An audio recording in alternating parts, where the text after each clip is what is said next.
নমস্কাৰ। প্ৰদেশ কংগ্ৰেছ দ্বাৰা আয়োজিত এখন সভাত উপস্থিত থকা বিধায়িনী দলৰ দলপতি দেৱব্ৰত শইকীয়া ডাঙৰীয়া, কাৰ্যকৰী সভাপতিসকল, জাকিৰ হুছেইন সিকদাৰ ডাঙৰীয়া, উপস্থিত থকা প্ৰাক্তন মন্ত্ৰী ৰাণী নৰ ডাঙৰীয়া, AICC সম্পাদক, বিশিষ্ট ব্যক্তিসকল, বিধায়কসকল, প্ৰাক্তন বিধায়কসকল, প্ৰাক্তন মন্ত্ৰীসকল, প্ৰাক্তন সাংসদসকল, আমাৰ মহিলা কংগ্ৰেছৰ সভানেত্ৰী মীৰা বৰঠাকুৰ ডাঙৰীয়ানী, য়াং ব্ৰিগেডৰ সভাপতি, সেৱা দলৰ সভাপতি দীপ বাই ডাঙৰীয়া, যুৱ কংগ্ৰেছৰ সভাপতি জুবেৰ আনন্দ ডাঙৰীয়াকে প্ৰমুখ্যে কৰি ইয়াত উপস্থিত থকা প্ৰদেশ কংগ্ৰেছৰ বিষয়াসকল, জিলা কংগ্ৰেছৰ সভাপতিসকল, বিষয়াসকল, ব্লক কংগ্ৰেছ সভাপতিসকল, বিষয়াসকল আৰু বিভিন্ন অঞ্চলৰ পৰা অহা দলৰ সতীৰ্থসকল, সাংবাদিক বন্ধুসকল, মই প্ৰথমে আমাৰ প্ৰদেশ কংগ্ৰেছৰ সতীৰ্থসকলক, জ্যেষ্ঠসকলক, বিধায়কসকলক, প্ৰাক্তন সাংসদসকলক সকলোকে যোৱা 3 দিনৰ এই কাৰ্যসূচী সুন্দৰকৈ ৰূপায়ণ কৰাৰ বাবে মই নিজৰ আন্তৰিক ধন্যবাদ আৰু কৃতজ্ঞতা জ্ঞাপন কৰিবলৈ বিচাৰিছোঁ। এইখন সভা য'ত ইমান দিনৰ পৰা বৰষুণ দি আছিল আৰু ইমান সুন্দৰ লাগিছে, কিন্তু ইয়াৰ পিছত বহুত কষ্ট লুকাই আছে। এই কষ্ট কৰাৰ বাবে মই মহিলা কংগ্ৰেছ আৰু বিধায়কসকলক আৰু আমাৰ ৰিপন বৰা ডাঙৰীয়াক মই আন্তৰিক ধন্যবাদ কৃতজ্ঞতা জ্ঞাপন কৰিছোঁ। লগে লগে যোৱা 3 দিনৰ ভিতৰত বিভিন্ন জিলাৰ কংগ্ৰেছৰ কৰ্মীখিনি, বিধায়কসকল, যুৱ কংগ্ৰেছ, NSY যিদৰে আমাক যোৰহাটৰ পৰা শিৱসাগৰলৈকে, শিৱসাগৰৰ পৰা নগাঁওলৈকে আৰু নগাঁৱৰ পৰা যোৱা সন্ধিয়া গুৱাহাটীলৈকে যি সহায়, যি সহযোগ, যি ত্যাগ, যি বলিদান, যি কষ্ট কৰিছে, মই সকলোকে ধন্যবাদ কৃতজ্ঞতা জ্ঞাপন কৰিছোঁ। আৰু এয়া হ'ল কংগ্ৰেছ দল। কংগ্ৰেছ দল এটা পদবী নহয়, কংগ্ৰেছ দল এজন ব্যক্তি নহয়, কেতিয়াও নাছিল। কংগ্ৰেছ সকলোৰ দল। আৰু আজি মই নিখিল ভাৰত কংগ্ৰেছ সমিতি নেতৃত্বক ধন্যবাদ দিছোঁ যে আমালোকৰ ওপৰত এটা গধুৰ দায়িত্ব তেওঁলোকে দিছে, কিন্তু এই দায়িত্ব সফলভাৱে ৰূপায়ণ কৰিবলৈ হ'লে ময়ো অকলে নোৱাৰিম, মোক আপোনালোকৰ সহায় লাগিব। মোক সহায় লাগিব একদম আমাৰ তৃণমূল পৰ্যায় বুথ কমিটিৰ সেই বিষয়াৰ পৰা আমাৰ মণ্ডল কংগ্ৰেছৰ কমিটিৰ সভাপতিলৈকে, মোক সহায় লাগিব ব্লক কংগ্ৰেছৰ পৰা আমাৰ প্ৰদেশ কংগ্ৰেছৰ বিষয়াসকলৰ, আমাৰ বিভিন্ন সদস্যৰ, মোক সহায় লাগিব আমাৰ জ্যেষ্ঠসকলৰ, প্ৰাক্তন সাংসদসকলৰ, প্ৰাক্তন বিধায়কসকলৰ। আৰু ময়ো আপোনালোকক কৈছোঁ যে আজি মই আপোনালোকৰ মাজত কোনো ব্যক্তিগত স্বাৰ্থ লৈ অহা নাই, মই আহিছোঁ কংগ্ৰেছ দলটোক আৰু মজবুত কৰিবলৈ।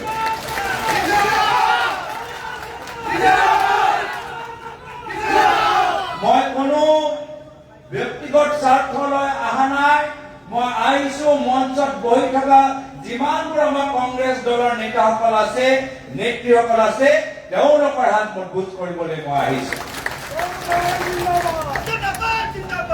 মই আহিছোঁ এই দায়িত্ব লৈ সেই অঞ্চলত য'ত কোনো কংগ্ৰেছৰ বিধায়ক নাই, য'ত কোনো কংগ্ৰেছৰ MP নাই, কিন্তু আমাৰ সেই কংগ্ৰেছৰ কৰ্মীখিনি দিনে ৰাতি কংগ্ৰেছ কৰি আছে, মই সেই অঞ্চলত কংগ্ৰেছ দলটোক শক্তিশালী কৰিবলৈ আহিছোঁ। সেয়া কাৰ্বি আংলং হওক, সেয়া BTR অঞ্চল হওক, সেয়া NC হিলছ হওক, সেয়া তিনিচুকীয়া জিলা হওক, সেয়া বিশ্বনাথ জিলা হওক, সেয়া শোণিতপুৰ জিলা হওক, য'ত য'ত আমাৰ কংগ্ৰেছৰ প্ৰতিনিধি নাই, সেই অঞ্চলত আমি কংগ্ৰেছ দলটো সকলোৱে মিলি মজবুত কৰিব লাগিব। আৰু আমি পাৰিম, যদি আমি একেলগে হৈ কাম কৰিব, আমি আগবাঢ়ি যাওঁ, আমি নিশ্চয় পাৰিম। আমি দেখিছো বাৰম্বাৰ তাৰ উদাহৰণ।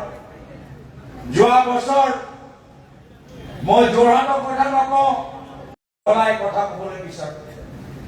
এই বিহাৰৰ কংগ্ৰেছ দলৰ স্থিতি ভাল নাছিল, যাৰ ফলত আমাৰ মণ্ডলৰ সংগঠনৰ আৰু বুথ পৰ্যায়ৰ সংগঠনৰ অৱস্থা ভাল নাছিল। আৰু যদি আমি ভাবো যে য'ত ব্লকৰ অৱস্থা ভাল নহয়, য'ত মণ্ডলৰ অৱস্থা ভাল নহয়, তাত নিজে নিজে নিৰ্দেশ দিব, সেয়া আমালোকৰ ভোট কৰিব লাগিব। আমি নিজে গৈ আমি ভোটত সহায় কৰিব লাগিব, আৰু সেয়া কাম আমি কৰি দেখালো। বিহালী ধলাই এজন এজন জ্যেষ্ঠ নেতা এটা এটা মণ্ডলৰ দায়িত্ব লৈছিল। যি মণ্ডলত বুথ কমিটি নাই, তাত এজন প্ৰাক্তন মন্ত্ৰী সেই মণ্ডলত দায়িত্ব লৈ নিজে গৈ তাত বুথ কমিটি বনাইছে। এজন এজন জিলা কংগ্ৰেছৰ সভাপতি এটা এটা মণ্ডলৰ দায়িত্ব লৈছে, নিজৰ জিলাৰ কাম কৰাৰ লগতে সেই নতুন মণ্ডলত গৈ তেওঁলোক সৰু সৰু বুথ কমিটি কৰিবলৈ। আৰু যাৰ ফলত ফলাফল কি হ'ল? ফলাফলটো হ'ল যে যি সমষ্টিত আমি ইয়াৰ আগতে ৩০,০০০-৩৫,০০০ ভোটৰ ব্যৱধানৰ পৰা পৰাজিত হৈছিলো, ১.৫ মাহৰ কষ্টত আমি সেই ৩৫,০০০ পৰা যদি আৰু এটা মাহ আমাৰ ওচৰত থাকিলেহেঁতেন, নিশ্চয় আমি বিহাৰীত আমি জিকিলোহেঁতেন, নিশ্চয় আমি ধলাইত আমি জিকিলোহেঁতেন। মাত্ৰ সময় অভাৱৰ কাৰণে, আৰু সেইকাৰণে সময় যথেষ্ট গুৰুত্বপূৰ্ণ। আমাৰ হাতত সময় বেছি নাই, আমাৰ হাতত মাত্ৰ 10 মাহ আছে। এই 10 মাহৰ ভিতৰত যদি আমি প্ৰত্যেক দিন আজিৰ পৰা আমি অহা বিধানসভা নিৰ্বাচনলৈকে আমি প্ৰচাৰ কৰিবলৈ আৰু দলটোক আমি শক্তিশালী যদি নকৰো, আমি নিজৰ লক্ষ্যত আমি কেতিয়াও আমি তাৰ ওচৰত যাব নোৱাৰিম। কিন্তু আজিৰ পৰাই আমি নিজৰ যদি আমি দায়িত্ব লওঁ, আৰু আজিৰ পৰা অহা 10 মাহলৈকে আমি যদি ভাবি লওঁ কি নিৰ্বাচন আৰম্ভ হৈ গ'ল, আৰু যিদৰে এটা গীত বাজি আছিল, সেই গীতত কি কৈছিল? এবাৰ কি হ'ব? এবাৰ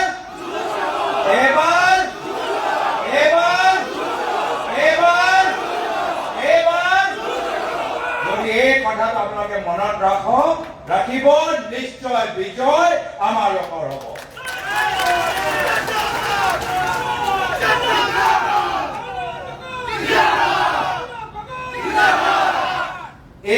আজি এই পৰ্যায়লৈকে যে আমি আহিছো, আমি হঠাতে ইয়াত আহি পোৱা নাই। ইয়াৰ আগত বহুতৰ ত্যাগ বলিদান আছে, আৰু তেওঁলোকৰ কষ্ট আমি পাহৰি যাব নোৱাৰো। প্ৰাক্তন সভাপতি ভূপেন বৰা ডাঙৰীয়া যিদৰে ঐতিহাসিক ধুবুৰীৰ পৰা শদিয়া এই ভাৰত জোড়ো যাত্ৰা অসম কৰিছে, আমি কেতিয়াও পাহৰিব নোৱাৰো। এই যাত্ৰা উদযাপন কৰাৰ বাবে আমি তেখেতক এই মঞ্চৰ পৰা আমি ধন্যবাদ জ্ঞাপন কৰিছো। আৰু ইয়াৰ পূৰ্বে যিমানবোৰ আমাৰ মহান ব্যক্তি আছে, CLP লিডাৰ দেৱব্ৰত শইকীয়া ডাঙৰীয়া আৰু মই 3 দিন আগত যোৰহাটত নামি আমি 2গৰাকী মহান ব্যক্তিক আমি শ্ৰদ্ধাঞ্জলি দিলো। প্ৰয়াত প্ৰাক্তন মুখ্যমন্ত্ৰী হিতেশ্বৰ শইকীয়া দেৱক আৰু প্ৰয়াত প্ৰাক্তন মুখ্যমন্ত্ৰী তৰুণ গগৈ দেৱক। এটাহে উদ্দেশ্য লয় কি এই 2গৰাকী মহান ব্যক্তি যথেষ্ট জটিল সময়ত কংগ্ৰেছ দলটো ধৰি ৰাখিছিল। এই 2গৰাকী মহান ব্যক্তিৰ পৰা প্ৰেৰণা লৈ আমিও এই সময়ত কংগ্ৰেছ দলটো ধৰি ৰাখিম আৰু পৰৱৰ্তী সময়ত আৰু শক্তিশালী আমি কৰিম। আৰু আমাৰ পৱন সিং ধাকোৱাল ডাঙৰীয়া ৰকিবুল হুছেইন ডাঙৰীয়া কৈছে যে কংগ্ৰেছৰ দীৰ্ঘদিনৰ যাত্ৰাত কিমান ঘাত প্ৰতিঘাত আমাৰ দলৰ জ্যেষ্ঠসকলে সন্মুখীন হ'বলৈ গৈছে। ঘাত প্ৰতিঘাত থাকিব। এই 10 মাহৰ ভিতৰতো যথেষ্ট ঘাত প্ৰতিঘাত থাকিব, কিন্তু প্ৰত্যেকখন ঘাত প্ৰতিঘাত নেওচি কংগ্ৰেছ দল আগবাঢ়ি যাব লাগিব। যদি এই বৰ্তমান চৰকাৰ আমাৰ মুখপাত্ৰ ৰিকাম সিং ডাঙৰীয়াৰ ওপৰত ভুৱা কেছ লগাই 1 মাহ যদি জেলত পঠাব পাৰে, তেতিয়া আগন্তুক দিনত আমিও জেল খাবলৈ আমি প্ৰস্তুত হ'ব লাগিব। কিন্তু আমি ভয় নকৰো। বহুত তেওঁলোকে ভুৱা কেছ দিব, বহুত আমাৰ মণ্ডলৰ কৰ্মীখিনিৰ ওপৰত হেঁচা তেওঁলোকে প্ৰয়োগ কৰিব, বহুতক তেওঁলোকে ফোন কৰি ক'ব যে যদি বিজেপিক যোগ কৰে, যদি নিজৰ ব্যৱসায় আৰম্ভ চলি ৰাখিবলৈ বিচাৰে, যদি নিজৰ দোকান চলি ৰাখিবলৈ বিচাৰে, তেতিয়া বিজেপিক সমৰ্থন কৰক। এনেকুৱা বহুত ঘাত প্ৰতিঘাত আহিব। কিন্তু মোক মনত পৰে হে বিহালী, হে মণ্ডলৰ সভাপতি, যাৰ দোকান আৰক্ষীসকলে লৈ গ'ল, কিন্তু সেই মণ্ডলৰ সভাপতি ক'লে তোমালোকে মোৰ দোকানটো ভাঙিব পাৰা, কিন্তু মোৰ হৃদয়ত কংগ্ৰেছ দলৰ প্ৰতি যে টান, সেই টানটো তুমি ভাঙিব নোৱাৰা। সেইকাৰণে ময়ো প্ৰস্তুত, যিমান তোমালোকে আমাৰ ওপৰত ভুৱা কেছ লগাব বিচাৰা, যিমান তোমালোকে আমাৰ ওপৰত ভুৱা কথা দাগ লগাবলৈ বিচাৰা, প্ৰতিখন ভুৱা দাগ আমি অসমৰ ৰাইজৰ আশীৰ্বাদ লৈ আমি মোহাৰিবলৈ সেই কামখিনি কৰিম। আৰু এই ক্ষেত্ৰত অসমৰ জনসাধাৰণৰ ভূমিকা যথেষ্ট গুৰুত্বপূৰ্ণ।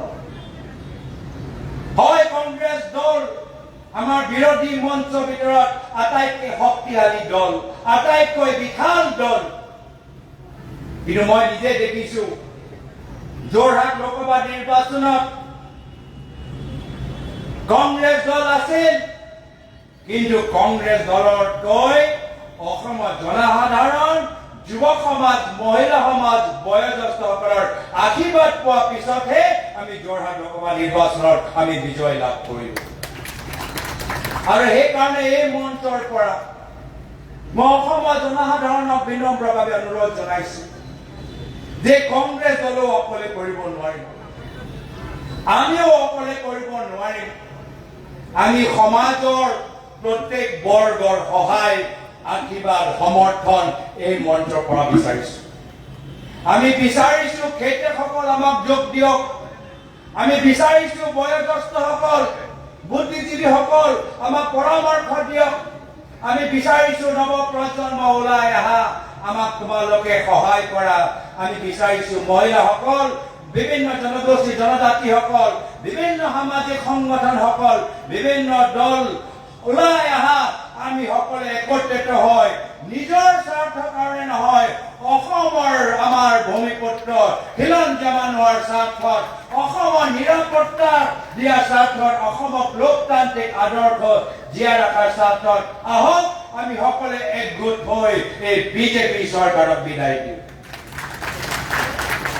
আৰু সেইকাৰণে পৰৱৰ্তী সময়ত আমাৰ লক্ষ্য থাকিব দুটা।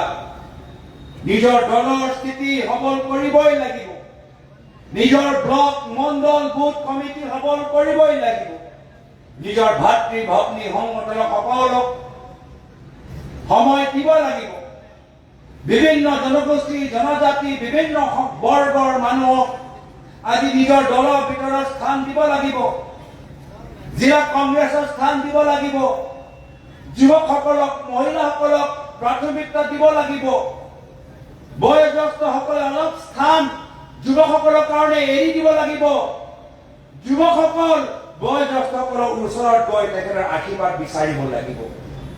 আৰু তেতিয়াই হলে যদি কংগ্ৰেছ এটা বৃহত্তৰ পৰিয়াল দৰে কাম কৰে, নিশ্চয় কংগ্ৰেছ দল য'ত বিধায়ক আছে, য'ত বিধায়ক নাই, প্ৰতিখন সমষ্টিত আৰু শক্তিশালী হ'ব। আৰু ময়ো এটা কথা দিছো কি যিসকলে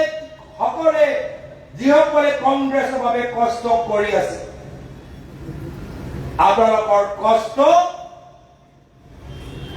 কষ্ট ব্যৰ্থ নহয় মই সকলৰ ওপৰত আমি গুৰুত্ব দিবলৈ চেষ্টা কৰিম যিসকলে নিষ্ঠাৰে কংগ্ৰেছ কৰি আছে যিসকলে বেয়া দিনত কংগ্ৰেছ কৰি আছে যিসকলে নিজৰ গাঁৱৰ ভিতৰত কংগ্ৰেছ দলটোক ধৰি আছে আমি সেইজনকে আটাইতকৈ বেছি গুৰুত্ব আৰু প্ৰাথমিকতা আমি দিম আৰু হয় আমালোকৰ দলৰ উত্থান চাই কিছু মানুহৰ পৰা ফোন আহিব যিসকলে আজি তাৰিখত আমাৰ লগত নাই আমাক এৰি থৈ গুচি গ'ল এতিয়া লাহে লাহে মোক ফোন আহি আছে শুভেচ্ছা দিবলৈ ফোন কৰিছে লগে লগে কৈছে মই কংগ্ৰেছ ঘৰলৈ ঘূৰি আহিবলৈ বিচাৰো প্ৰত্যেক ক্ষেত্ৰত আমাৰ এটাহে নীতি থাকিব কি যদি আমাৰ তৃণমূল কৰ্মীখিনি আমাৰ পৰা গুচি যোৱা মানুহখিনি ঘূৰি অহাটো বিচাৰে তৃণমূল কৰ্মীখিনি যদি গ্ৰীণ সিগনেল দিয়ে তেতিয়াহে আমি দুৱাৰ আমি মুকলি কৰিম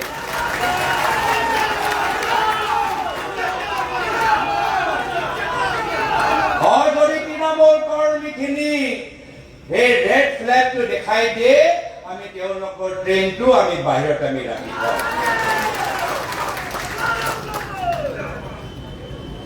আমাৰ কাম বহুত কৰিবলগীয়া আছে ৰাইজে আমাৰ পৰা যথেষ্ট আশা কৰে আৰু আমিও ৰাইজৰ কাৰণে কিছু নতুন কাম কৰিবলৈ বিচাৰো মাত্ৰ সমালোচনা কৰা আমাৰ উদ্দেশ্য নহয় আমাৰ উদ্দেশ্য হ'ল অসমখনক উদ্ধাৰ কৰা গুণ্ডামীৰ পৰা অসমখনক উদ্ধাৰ কৰা ভয় আৰু ভাবুকিৰ ৰাজনীতিৰ পৰা অসমক উদ্ধাৰ কৰা হিংসা আৰু ঘৃণাৰ আৰু সাম্প্ৰদায়িক ৰাজনীতিৰ পৰা অসমখনক উদ্ধাৰ কৰা এয়া হ'ল আমাৰ উদ্দেশ্য অসমখনক উদ্ধাৰ কৰি আমি অসমখনক আগুৱাই লৈ যাবলৈ বিচাৰো এই অসম হ'ল আমাৰ গুৰুজনৰ অসম মহাপুৰুষ শ্ৰীমন্ত শংকৰদেৱৰ অসম আজান পীৰৰ অসম জ্যোতি প্ৰসাদ আগৰৱালৰ অসম লাচিত বৰফুকনৰ অসম শ্বহীদ কমলাবাৰীৰ অসম এই অসমৰ ভিতৰত আমি সমন্বয়টো বিচাৰো এই অসমৰ ভিতৰত আমি সম্প্ৰীতি বিচাৰো এই অসমৰ ভিতৰত আমি নিজৰ জাতীয়বাদী চিন্তাধাৰা আমি জীয়াই ৰাখিবলৈ বিচাৰো আৰু এই চিন্তাধাৰাৰ বাবে আমি কোনো বিজেপি দলৰ সাৰ্টিফিকেট আমাক নালাগে দেশভক্তি কি ৰাষ্ট্ৰভক্তি কি দেশভক্তি কি আমাক বিজেপি পৰা সাৰ্টিফিকেট নালাগে যদি দেশৰ কাৰণে কোনো দলে যদি স্বাধীনতা সংগ্ৰামৰ পৰা যদি আজিলৈকে কোনোবাই ত্যাগ আৰু বলিদান কৰিছে এয়া হৈছে কংগ্ৰেছ দল আমাক কংগ্ৰেছৰ পৰা আমাক সাৰ্টিফিকেট লাগে কোনো বাহিৰৰ দলৰ পৰা সাৰ্টিফিকেট নালাগে এই কাৰণে আজি নতুন অসমৰ বাবে চিন্তা কৰাৰ সময়ত আমি গুৰুত্ব দিব লাগিব উচ্চ শিক্ষাৰ ওপৰত আজি উচ্চ শিক্ষাৰ ক্ষেত্ৰত আমাৰ অৱস্থা ভাল নহয় আমি দেখিছো কেনেদৰে পলিটেকনিকৰ লেকচাৰবোৰ তেওঁলোকে আন্দোলন কৰিবলৈ কয় আজি শিক্ষানুষ্ঠানত আমি গম পাই গৈছো যে কেনেদৰে শিক্ষকসকলক আজি সন্মান দিয়া নাই আমি গম পাই গৈছো যে আজি তাৰিখত এনেকুৱা বহুত স্কুল আছে য'ত বাউণ্ডাৰী ৱাল নাই শিক্ষাৰ ওপৰত আমাক বহুত জোৰ দিবলৈ আছে আমাৰ জোৰ দিবলৈ আছে চিকিৎসাৰ ওপৰত আজি বহুতে আজি কৈছে যে মোৰ ওচৰত আয়ুষ্মান কাৰ্ড আছে কিন্তু মই কোনো সহায় পোৱা নাই মেডিকেল কলেজত গৈছে কিন্তু ডক্টৰে কৈছে তুমি অপলো চেন্নাইলৈ গুচি যোৱা বহুত হস্পিটেলত ডক্টৰ আমি পাবলৈ নাই আজি চিকিৎসাৰ ওপৰত জোৰ দিবলৈ আছে আজি জোৰ দিবলৈ আছে গ্ৰাম্য উদ্যোগৰ ওপৰত বৰ্তমান চৰকাৰ মাত্ৰ 4জন ঠিকাদাৰক চিনি পায় কিন্তু গাঁৱৰ ভিতৰত আমাৰ থলুৱা ঠিকাদাৰ যি কংগ্ৰেছ চৰকাৰ দিনত কাম পাইছে এই গোটেইবোৰ কাম কৰিবলৈ হলে সকলৰ আমাক সহায় লাগে ভাতৃ ভগ্নী সংগঠন, OBC cell, social media cell, SC cell, ST cell, Kisan Congress, Mazdoor Congress, প্ৰতিখন ভাতৃ ভগ্নী সংগঠনক নিজৰ নিজৰ দায়িত্ব ল'ব লাগিব। আৰু সেইকাৰণে মই শেষত এটাই কথা ক'বলৈ বিচাৰো কি মই অকলে দায়িত্ব ল'লে নহ'ব, যিসকল ইয়াত উপস্থিত আছে সকলোৱে নিজৰ নিজৰ দায়িত্ব ল'ব লাগিব। ল'বনে? ল'বনে? ল'বনে? এজন বিধায়কৰ নিজৰ দায়িত্ব ল'ব লাগিব, এজন সাংসদৰে নিজৰ দায়িত্ব ল'ব লাগিব, এজন প্ৰদেশ কংগ্ৰেছৰ বিষয়ে নিজৰ দায়িত্ব ল'ব লাগিব, এজন ভাতৃ ভগ্নী সংগঠনৰ বিষয়াসকলে নিজৰ দায়িত্ব ল'ব লাগিব, এজন ব্লক কংগ্ৰেছৰ সভাপতি নিজৰ দায়িত্ব ল'ব লাগিব, এজন মণ্ডল কংগ্ৰেছৰ বুথ কমিটিৰ সভাপতি সম্পাদক নিজৰ দায়িত্ব ল'ব লাগিব। আৰু আমি পুনৰবাৰ ৰাইজক ক'ব লাগিব যে কংগ্ৰেছ আহি আছে, আহিবই, এইবাৰ যুঁজ হ'ব। কি হ'ব? এবাৰ সবকে ধন্যবাদ, নমস্কাৰ জনাই ইয়াতে নিজৰ সময় দুআষাৰ সামৰিছো। পুনৰবাৰ আজি গধুৰ দায়িত্ব দিয়াৰ বাবে মল্লিকাৰ্জুন খাৰ্গে ডাঙৰীয়া, কেচি বেণুগোপাল ডাঙৰীয়া, জিতেন্দ্ৰ সিং ডাঙৰীয়া নিজৰ আন্তৰিক ধন্যবাদ জ্ঞাপন কৰি প্ৰাক্তন কংগ্ৰেছ সভাপতিসকলক, প্ৰাক্তন মুখ্যমন্ত্ৰীসকলক শ্ৰদ্ধাৰে সুঁৱৰি আজি মই নিজৰ চমু দুআষাৰ ইয়াতে মই সামৰিছো। ধন্যবাদ। জয় হিন্দ, জয় অসম।